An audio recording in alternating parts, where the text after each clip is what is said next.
Selamlar, EA FC 26'da geldik kariyer bölümüne. Oyuncu kariyerini ayrı çekeceğim. Teknik direktör kariyerini ayrı çekeceğim tabii ki de. İncelemiş olacağım. Ben girmedim bu arada teknik direktör kariyerine ve oyuncu kariyerine. Sadece inceleme videomda girip bakın böyle böyle durumlar varmış diye seyretmiştik ve Alex Morgan var. Bu arada arkada videoda oynuyor. Teknik direktör kariyerinde aslında bizim Anadolu'dan bir takım seçecektim. Sonra dedim ki hadi Galatasaray'la başlayalım. Yine zaten belli bir yere kadar getiririm kariyeri. Sonrasında başka bir takımı da kariyere devam ederiz diye düşünüyorum 26'da. Alex Morgan'da görmüş olduk efendim. O da bu yıl oyunda mevcut. Demişlerdi gelsin artık 26'da istiyoruz, Alex Morgan'ı istiyoruz demişlerdi. Ve teknik direktör kariyeri olarak başlıyoruz efendim. Orijinal diyoruz ve orijinal şeklinde giriyoruz. Ben de sizlerle beraber gelip göreceğim efendim. Canlı başlangıç noktası istemiyoruz. Canlı başlangıç noktasına gerek yok. Biz yepyeni sezon en baştan başlayalım istiyoruz. Mevcut kadroları kullanıyorum. Gerçek teknik direktör seçelim. Gerçek teknik direktörümüz de Okan Buruk efendim. Şu tabloyu da görmüş oluyoruz. Hemen ben kendimi şöyle bir kapatayım. Gördüğünüz gibi mali istikrar orada yüksekmiş. Kendimize tabii ben şey vereceğim. Bu arada formaları da görebiliyoruz artık buradan.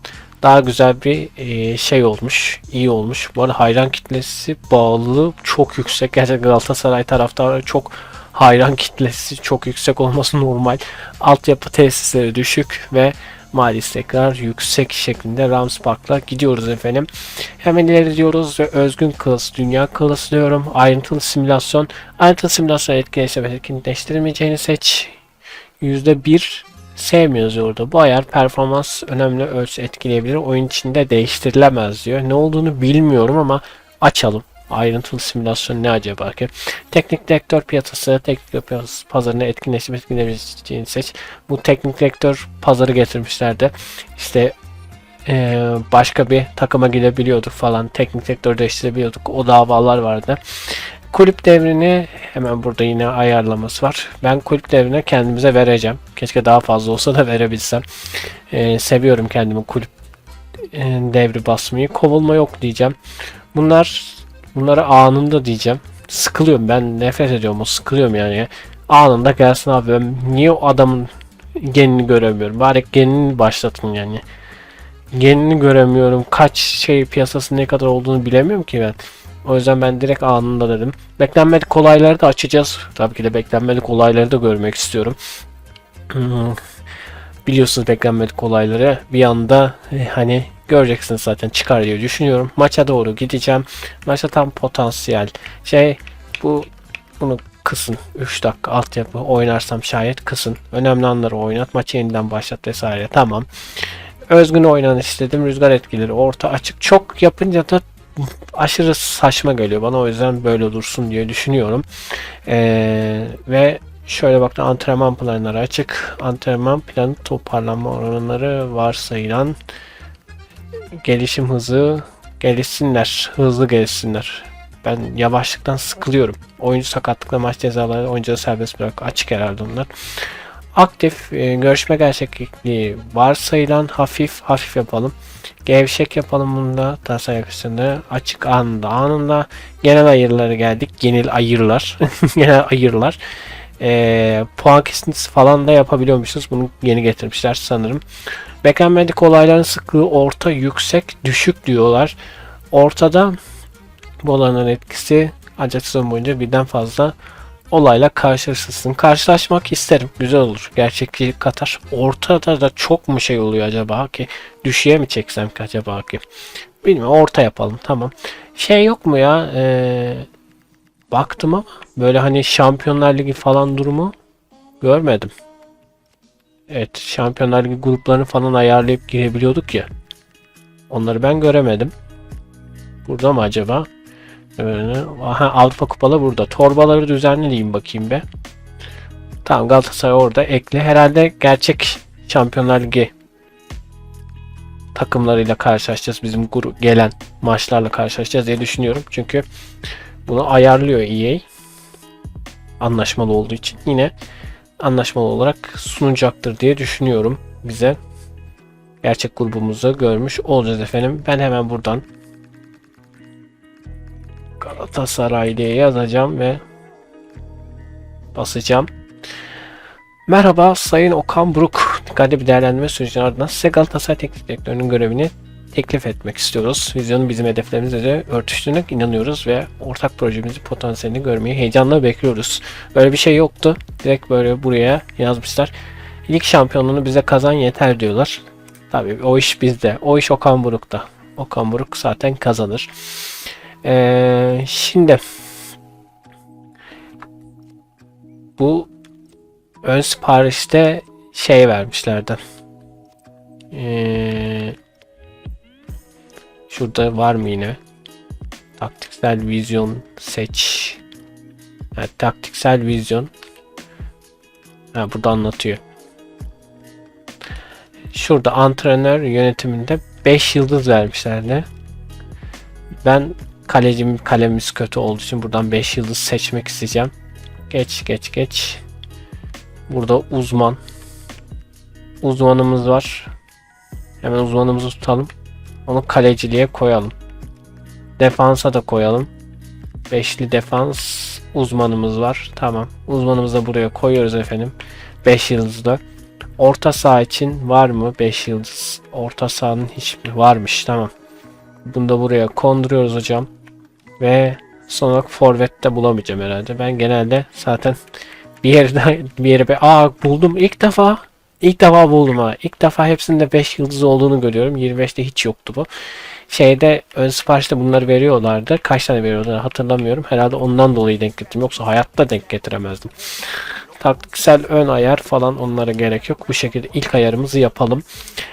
Onu merak ediyordum. O yüzden baktım. Kadromuza bakacağım. Kadromuzda da bozayım mı acaba? Ben mesela Uğurcan Çakır'ı istemiyorum. Kale olarak istemiyorum. Ama bozayım mı bozmayayım mı bilmiyorum. Bozmayalım isterseniz. İlk şeyde bozmayalım. Sonra transfer yapar bozarız diye düşünüyorum. İlk de bozmayalım ya. Değil mi? Bozmayalım. Ahmet Kutucu'yu falan normalde ben gönderirim. Oyunu almam Ahmet Kutucu'yu ama bozmayalım hadi. Yusuf Demir. Yusuf Demir yerine normalde burada Ahmet Kutucu olur. Yusuf Demir oynasın hocam. Oynasın, o oynasın. Singo'yu alalım. Ben Singo'yu aslında sağ bek olarak oynatmak istiyorum. Sağ bek olsun. Davinson Sanchez, Abdülkerim Bardakçı olsun. Şey gibi oynatmak istemiyorum. İlkay Gündoğan'ı MO orada oynayabiliyor mu? Eksi olarak düşüyor. Bozmayayım. Tamam bozmayalım. Bozmayalım. Böyle iyi. Sadece sanırım ben gelip burada şeye diyeceğim ki öğren diyeceğim büyük ihtimalle. Singo'ya sağ bek. Aslında mevki olarak alternatif pozisyon sağ bek gözüküyor aslında. Bana niye bir daha ben uğraşıyorum mesela bunun şeyle. Çok saçma geliyordu bana bu. Yine saçma geliyor. Sağ bek olarak oynasın abi. Sağ bek koyduğumda da aynı şeyi versin bana. Ben niye ikide bir bu adamı şey için uğraşıyorum. Hücum sağ bek mi olsun? Kanat beki mi olsun? 10 hafta, 9 hafta, 25 hafta. Hücum kanat beki. Hücum kanat beki olma. Ya kanat bek ol ya da bek ol. Kanat bek. Bakayım neler yükseliyor. Ona göre de bir yapmam gerekiyor. Tamam bek ol ya. Kanat bek olma. Kanat bek olma. Orta açabiliyor musun Singo? Bilmiyorum ki senin orta açabiliyor musun bilmiyorum. Ben bek yapayım. Ama normalde ileri uca çıkıyorsa tamam kanat bek ol. O zaman. Gerçekte gittiğin için. Aslında hücumcu kanat bek mi oluyor acaba? Çıkıyorsun ama stoper olarak çıkıyorsun sen değil mi? Doğru. Ben kanat bek yapayım seni ya. Çok da ileri çıkartmanı istemiyorum. Hücumcu bir kanat bek olma. Boşluk bırakırız diye düşünüyorum. Şu şekilde öğrensin artık. Yapacak bir şey yok. Ben aslında girip transfer yapardım bu arada. Kaleciyi değiştirdim. Ahmet Kutucu'yu satardım. Yerini alırdım ama dedim ki ilk yerden hadi bozmayalım. Normalde bozasım var açık olsak ikisi. Birazcık şöyle ilerlemek istiyorum. Hem şuradaki size yazıları da okutmak istiyorum. Oralar değişmişti biliyorsunuz. Şöyle ben kendimi bir kapatayım. Buralarda bir kapalı duralım. Abdülkerim Bardakçı'dan bu arada mesaj var. Hemen gelecek için heyecanlıyım. Buraya aslında olumsuz şey de bırakabilirsiniz. Mesela ben olumsuz cevap da verebilirdim. Onu getirmiyor. Hep olumlu konuşma var. Kaan Ayhan'a teklif gelmiş. Hiçbirini satmayacağım. Dediğim gibi bir bozmayalım. İlk şeyi kapatsa Uğurcan Çakır'a teklif geldi. Uğurcan'ı yollasak mı ki? Acep. Acep acep. Kaç veriyorsunuz? 23 24 milyon veriyorlar. Uğurcan'ı yollasak mı ya? Uğurcan aslında kötü bir kaleci değil bu arada. Hani öyle ölü kaleci değil ama ben şayet kendisini istemiyordum. Yollayalım mı diye de düşünmüyor değilim. Uğurcan'ı yollayıp 23 milyon. Gerçi Uğurcan'ın şeyi de ne kadar acaba? Uğurcan'ı yollayıp yerine bir kaleci alalım desem. Çektiğimiz kaleci de şey oluyor bu sefer. Saçma bir şey oluyor, tamam mı? Sonra gerçeklikten çıkıyor gibi oluyoruz. Neyse. Allah seni satardım Uğurcan da hadi teklifi reddediyorum. Hadi bozmayalım. Vallahi seni satardım. İlk teklif geldi. Yani satardım ama maalesef satamıyoruz. Yani bunları geçelim ya. Ben buradan para kazanmak istemiyorum. İlk maçımız da Gaziantep Futbol Kulübü ile gerçekte. Bakayım gerçek gibi mi yapmışlar acaba? Ama gerçek olabilir çünkü canlı başlangıç noktalarını getirdiler ya. Olabilir. Bizim ilk Gaziantep'te ikinci kiminle yaptırdık biz ya? Karagümrük müydü? Tam hatırlamıyorum ama Gaziantep, Karagümrük, Kayseri, Çaykur Rizespor, dur bakayım 6. hafta Eyüp Konya ile oynadık. İlk 6 değil mi? 2, 4, evet. 6, 7. Tamam 7. Alanya'ya kadar. Yok gerçek herhalde.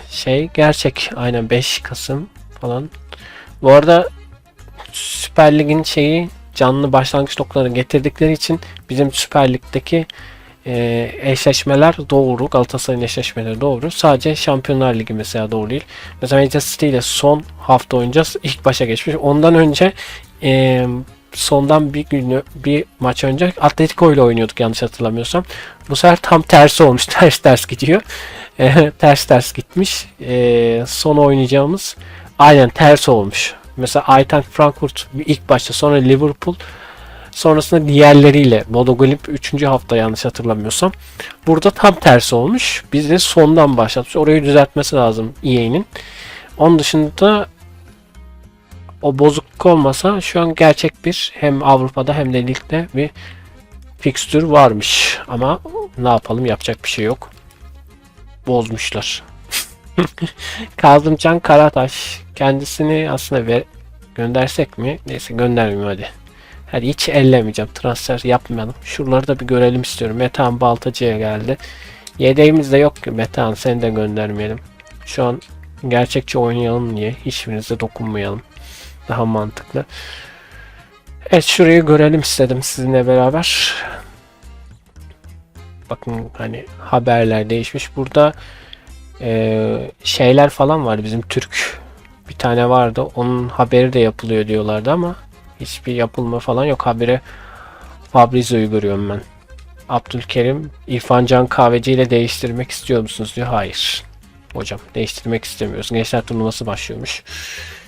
Maça son 1 gün kaldı. Evet, maçımıza doğru yavaş yavaş geçelim. Artık efendim hemen sizlerle bir basın toplantısı yapalım. Öncelikle bir basın toplantısı. Her yerde de bana bunu bas diyor. Zaten biz biliyoruz ama ilk defa oyun alanlar için mi yapıyor acaba? Okan mesela burada İngilizce değil de Okan burada Türkçe seslendirme olsaydı daha iyi olurdu bakın. Mesela burada iyi dikkat etmen gerekiyor. Çoğu şeye dikkat etmemişsin. Bardakçının formunu kutlayalım. Okumadım ama moral verelim adama. Niye biz moralini bozuyoruz? Önemli. Singo'nun da formunu kutlayalım. Niye bozacağız adamları, değil mi? Torreira'nın da niye beraber formunu kutluyorum bunların, onu bilmiyorum. Başka soru almayacağız diyoruz. Hadi güle güle diyoruz. Ve artık videomuza doğru geçiyoruz. Maç öncesi antrenman falan. Maç öncesi antrenman da var bu arada.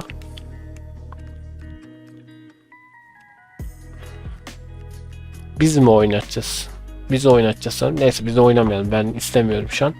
Maç gününe geçiyorum efendim. Hemen hızlıca.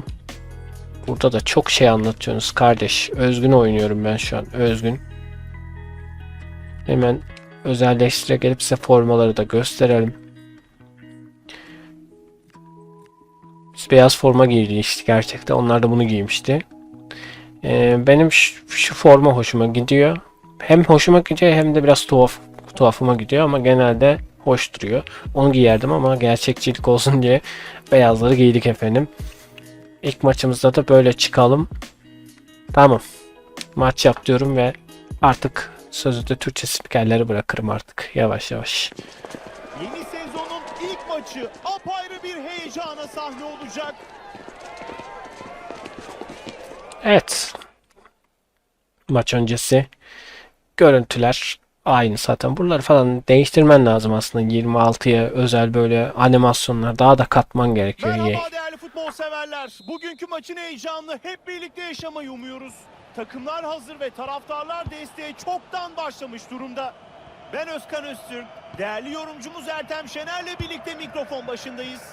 İki takım da bu sezon Süper Lig'deki ilk maçına çıkıyor ve uzun bekleyiş sona eriyor. Gaziantep Futbol Kulübü Galatasaray'la karşılaşıyor. Evet Özkan, geçtiğimiz sezonun şampiyonu Galatasaray bu unvanını korumak için mücadele vereceği sezona başlıyor. Şampiyonluk yolunun ne kadar uzun olduğunu iyi biliyorlar ve bu konuda oldukça tecrübeliler. Galibiyetle başlayıp form grafiklerini yüksek tutmak isteyeceklerini düşünüyorum. Şampiyonluğun getirebileceği rehavete kapılmamak da onlar için bir o kadar önemli. Geçen yılın şampiyonu diyerekten detay vermesi güzel. Olmuş spikerde bazı detaylar hep olacak diyordum. Önceki videolarımda anlatıyordum. Osimhen gelen ortayı Oo, kaleci iyi bir kurtarış. ortalar iyi gidiyor sanki bu yıl. Ben PES'te ortaları çok severdim eski PES'lerde. O şekilde bir ortalar burada da var. Tabi update gelince bozuluyor oyun ama inşallah bozulmaz. Bu arada Okan Buruk'un ilk defa böyle yaptığını, bu animasyonlar yeni gelmiş. Sane topun gerisinde. Sane açtı ortayı. İçeriye doğru kesti. Eren Elmalı vur bakayım bir. Ve şuta müdahale Olmadı. ediyor. Şimdi Sara kaptırdık. Gerçek maçı 3-0 kazanmıştık. Bu maçta bakalım neler olacak. Hakem avantaja bırakmayı tercih Aynen etti. avantaja bıraktık. Biz ön tutmadık. Uğurcan. Kaleciyi çok uğraştırmayan bir top oluyor. Şimdi Galatasaray'ın ilk 11'ine bakalım. Bakalım. Lucas Torreira ve Mario Lemina orta sahanın merkezinde. Hücumdaysa Victor Osimhen var. Pası biraz daha hızlı vermem gerekiyor sanırım. Yavaş kalıyor Şimdi paslar. bir oyuncuyu eksiltti. Oyun seri ama Kaleyi düşündü. Şutun gitmesine biraz izin hızlı çıkmak vermiyor. lazım. Çok Kameraya pek iyi alışamadım. girdi. Bu şut kaleye Geniş doğru açı gitti. herhalde. Çok Taktiksel büyük diye bir geçiyor ama girdi. çok geniş. Galatasaray Değiştirmedim topu de. kaptırdı. Perez. Döndü Sorescu. Sorescu Ndiaye. Gaziantep Futbol Kulübü pozisyonu Özçiçek. çabasında. Özçiçek bekledi. Şut. Kaleci Uğurcan. Aldı ve topun kontrolünü sağladı. Barış Alper. Döndü Eren. Eren Elmalı, Lemina. Torreira. Torreira. Geçer mi pas? Oradan Lemina geçer mi? Geçemedi. Topun hakimiyetini alıyor. Ve rakip takım bu hücumu kesmeyi başarıyor. Gabriel Sara. Barış. Barış. Osimhen. Osimhen Barış'a tekrar dönüyor. Barış Alper. Biraz zor mu koşuyor bunlar? Bir müdahale yapıyor. Ogün Özçiçek. Ogün Özçiçek. İyi bir hava topu. Şimdi pozisyona girebilirler. Gaziantep futbola bak. Nasıl oynuyor. Topun gitmesine izin vermiyor. Osimhen kafayla indirdiğimiz noktada kimse yok. Kozlowski. Kozlowski bekledi. Kozlowski. Önündeki rakibi geçti. Baksana çok Ve kademedeki takım arkadaşı sayesinde topu kazandı. basit geçiyorlar. O da hiç hoşuma gitmiyor bu oyunda. Yani bu FC'nin şeyini anlamadım bir türlü ya. Defans olayını. Çok gıcık yani. Kaleye vurdu. Kaleci Bu topa geçiş izni vermiyor. Singo uzaklaştırdı. Leroy Sané kafayla indirdiği noktada Osimhen. Gerçekten harika bir kurtarıştı. Kaleci skordaki eşitliği korudu. Kimse de kaçmıyor biliyorsunuz mu? Kaçsalar kaçmıyor. Aradan Pas çok atacak dengeli bir adam pas yok. gönderiyor. Tehlikeye ve bu topu kurtarıyor. Bak mesela Barış'ın çıkması lazım, orada Kaybı. geri duruyor manyak. Barış Alper. Mesela ben Osimhen'i düşünmedim pas atarken. İlk devreyi bitirdi. Osimhen düşüncem yoktu ama Osimhen'e at mesela pası. Saray'ı çıkarın hocam. İlkay'ı koyun. Hatta Icardi'yi bile koyabiliriz de çok şey olur o zaman. İlkay'a koyun. Biz bir oyun değişikliği yapmış olalım. Evet, ikinci yarıya biz başladık. Mücadelede ikinci yarı başladı. Seyir zevki açısından beklentileri karşılayamayan ilk yarının ardından bakalım maça heyecan gelecek mi? Mario Lemina. Eren Elmalı. Torreira. Dünya klasını bu yüzden bazen çok sevmiyorum. Hani biraz fazla saçma zorluk oluyor. Sabırla doğru pası arıyorlar. Barış Alper olmadı. Oldukça kuvvetli vurdu ama kaleyi tutturamadı. Çok değil, birkaç santim içe doğru gitse şu anda tebrikleri kabul ediyordu. Evet ama olmadı. Topu alacak mı diye bekliyordum. Aldı. Koydu, o detayı da görelim. Evet. Normalde şey, hani oyuncular ceza sahasında bazen kaleci kullanıyor, bazen kaleci pas atıyor. O şekilde de yapabilirmiş FC 26'da. Hani biraz daha gerçekçilik olabilirmiş kalecinin kullanması dışında. Çünkü çok sıkça onu görüyorum ben. Pasını verdi. Her yerde şut. Tehlike. Kaleci bu topu kesiyor. Hadi bakalım İlkay. İlkay. Orada Osimhen var. Leroy Sané. Leroy Sané. Sané. Sané topu içeriye taşıma çabasında. Sané vuruyor. Sané. Maçın ilk golünü atmak için ayağına kadar gelen fırsatı tepti. Yunus'u gördünüz mü? Bir pozisyonda Şöyle ayağıyla hadi vur diyor. Ayak hareketi yapıyor Yunus. Vur şöyle dedi ayağıyla. Ama o detay da güzelmiş. İlkay, Hücumu hareketlendiren bir pas gönderiyor. Osimhen. Ya bu tek forvet işe yaramıyor ya. Rakibin hücumunu kesti. Ben bu iki Icardi yapmam lazım. İkili Şimdi forvet. takım arkadaşları yakınına geldi. Şimdi bir şut. Top kalenin epey yanından dışarı gitti. Yakınından bile geçmedi. Spiker acımasız davrandı bu sefer. Torreira. İlkay. İlkay Galatasaray topu kaptırdı. yani biraz saçma geliyor bana. Zorluk tamam eyvallah ama Futbol kulübü hücum açıyor. pasların geçmemesi biraz bana gerçekten de saçma geliyor. Topu kesiyor. Bu şansı iyi kullanamadılar. Lemina yine döndü. Osimhen. Osimhen, Savunmanın arkasına doğru havadan gönderdi. Leroy Sané. Sané gerçekte de gidemiyor gerçi. Şimdi Sané gitmen lazım diyeceğim de o gerçekte de gidemiyor Sané. Boateng. Rakip savunma gerçekten kritik bir hücumu keserek topu kazanıyor. tam zamanında topu Hadi be ama ya. etkili olabilirdi. Biz ya gol yiyeceğiz ya da gol atamayacağız. Hiç gol atacak hava yok bu takımda. Kritik bir pas gönderiyor. İşte bu yüzden sevmiyorum. Dünya klasını sevmiyorum bu yüzden. İsabetli olmuyor. Yandan dışarıda. Çok isabetsiz bir deneme oldu. Ama dünya klasına profesyonel çekeceğim. Yapacak bir şey yok. Ve normal Ya çok sürede saçma bir zorluk 15 yani. dakika. Hele bizimkilerin oynamaması aşırı bir saçma. Bu şutun gitmesine izin vermiyor. Ne oldu la? Bak gol yiyeceğim buradan, biliyor musunuz? Bir bölge. Buradan gol yiyeceğim şimdi bakın. Ve oyun devam ediyor. İşte böyle bir saçmalık işte. Bunu olmadı, profesyonele Elleriyle kontrol çekeceğim hocam. Zorluk biraz saçma geliyor bana. Özgün de oynayınca biraz gerçekçi oynayışta ondan da kaynaklı oluyor. O da biraz daha zorlaştırıyor işleri. Ben profesyonelde oynayacağım hocam. Galibiyet golü için yükleniyor. Ya sen Allah yarabbim bıktırdın çocuk ya. Yemin ediyorum bıktırdın. Bak adam çok yavaş gidiyor. Yürüyor lan adam. La biriniz bassanız ya. Desteği artmış durumda. Ana hiç kimse basmadı yanına gidip var ya böyle Elini kolunu sallaya sallaya uyuşuk uyuşuk yürüdü geçti. Başarıyor. Arka tarafa Şey diyemiyorum. havalandırdı. Şey demiyorum. Muhteşem bir zamanlamayla Osimhen de hiçbir alta yaramıyor. İleri uçta Osimhen'imiz de hiçbir boka yaramıyor. Osimhen. Pas veriyoruz. Pas dağıtıcımız bizim Osimhen. Sen de nereye atacaksın Allah'ın aşkına? Önünde Osimhen'e geri pas atacaksın. Ne kadar bu kadar zor olabilir mi yani? Bu düşünce, bu zeka yok mu sizin oyunda yani? Kilidi açabilecek bir pas gönderiyor. Aynen kilidi açacağız biz. Bak kilit açılıyor şimdi. Kaleye gidiyor. Yok abi ben profesyonel çekeceğim. Bu şeyi sevmiyorum işte ya. Sevmiyorum. Hani özgün oynanış da tabii yavaşlatıyor ama hani çok saçma. Zorluk çok saçma. Bir de ikili forvet daha mantıklı olacak sanırım. Profesyonele geçeyim de sonrasına bakarım. Osimhen bugün bireysel performansıyla takımına büyük bir katkı verememiş olabilir.